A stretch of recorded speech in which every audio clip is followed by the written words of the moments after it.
Sige. Kung paano ko gagawin.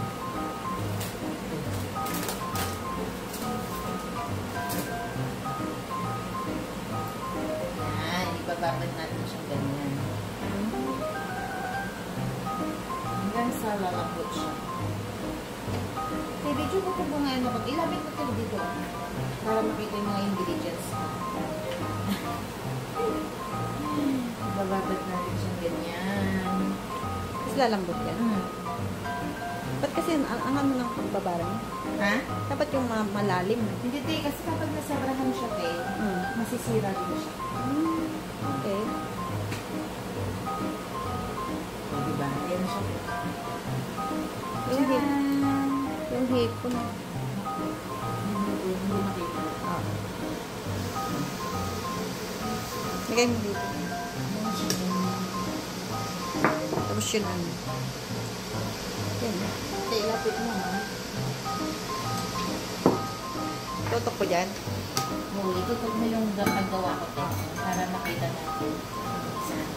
Tapos, lalagyan mo siya dito. Kahit putol-putol na ulo mo? Oo. Yung mga ito.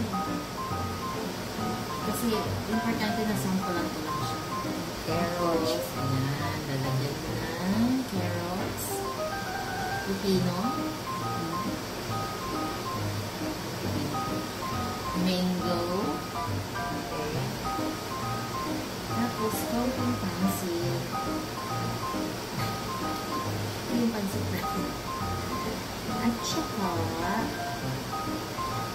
yung shrimp. Okay. Tapos, ibabalot mo siya kay lettuce. Tapos, ibabalot mo na siya ng itong papel.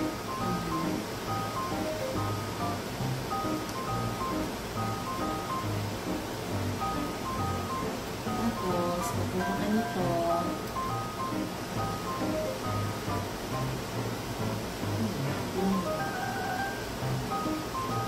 yan na siya. Okay.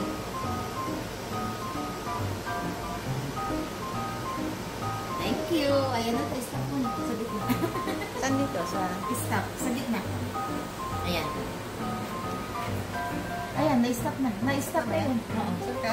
Oo. Wala kang pinipindot. Okay, ang recipe ng Ating Vietnam roll. Pansit, cucumber, carrots, parsley, mango, shrimp, lettuce.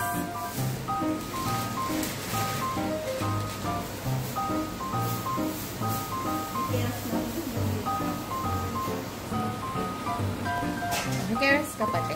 Tapos, ito yung ginawa kong sauce.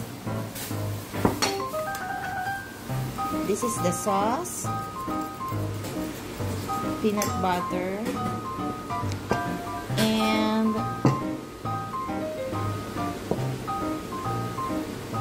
fish sauce. Okay, so these are the recipe. At saka yung wrapper niya, ito yung binili ko. Spring roll wrapper. Ilalap natin siya dyan. Okay, so all in all, ito na siya.